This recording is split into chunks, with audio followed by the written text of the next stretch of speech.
الحمد لله الذي أنزل على عبده الكتاب ولم يجعل له عوجا قيما لينذر بأسا شديدا من لدنه ويبشر المؤمنين الذين يعملون الصالحات أن لهم أجرا حسنا ماكثين فيه أبدا وينذر الذين قالوا اتخذ الله ولدا ما لهم به من علم ولا لآبائهم كبرت كلمة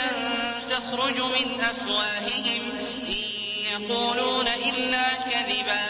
فلعلك باخع نفسك على آثارهم إن لم يؤمنوا بهذا الحديث أسفا إنا جعلنا ما على الأرض زينة لها لنبلوهم أيهم أحسن عملا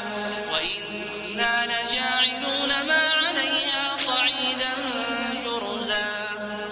أم حسبت أن أصحاب الكهف والرقيم كانوا من آياتنا عجبا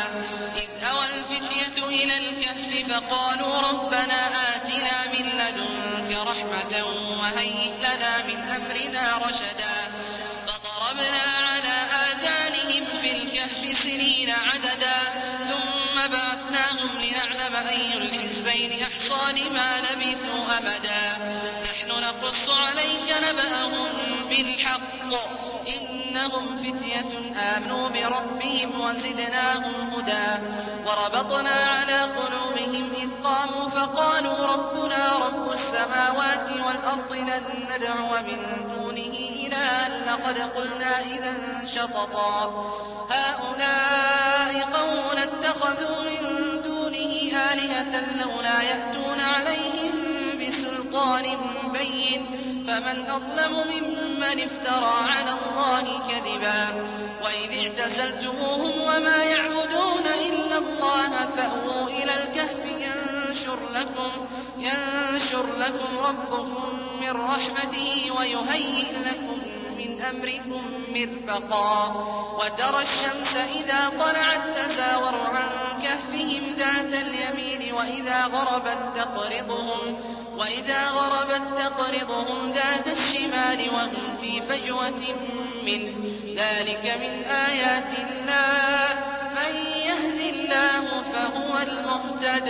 ومن يضلل فلن تجد له وليا مرشدا وتحسبهم أيقاظا وهم رقود ونقلبهم ذات اليمين وذات الشمال وكلبهم باسط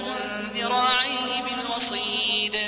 لو اطلعت عليهم لوليت منهم فرارا ولملئت منهم رعبا وكذلك بعثناهم ليتساءلوا بينهم قال قائل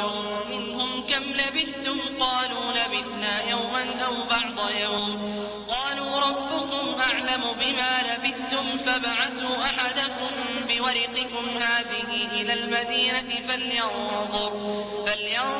أيها أزكى طعاما فليأتكم برزق منه وليتلطف ولا يشعرن بكم أحدا إنهم إن يظهروا عليكم يرجموكم أو يعيدوكم في ملتهم ولن تفلحوا إذا أبدا وكذلك أعثرنا عليهم ليعلموا أن وعد الله حق وأن الساعة لا ريب فيها إذ يتنازعون بينهم أمرهم فقالوا ابنوا عليهم بنيانا ربهم أعلم بهم قال الذين غلبوا على أمرهم لنتخذن عليهم مسجدا سيقولون ثلاثة رابعهم كلبهم ويقولون خمسة سادسهم كلبهم رجما بالغيب ويقولون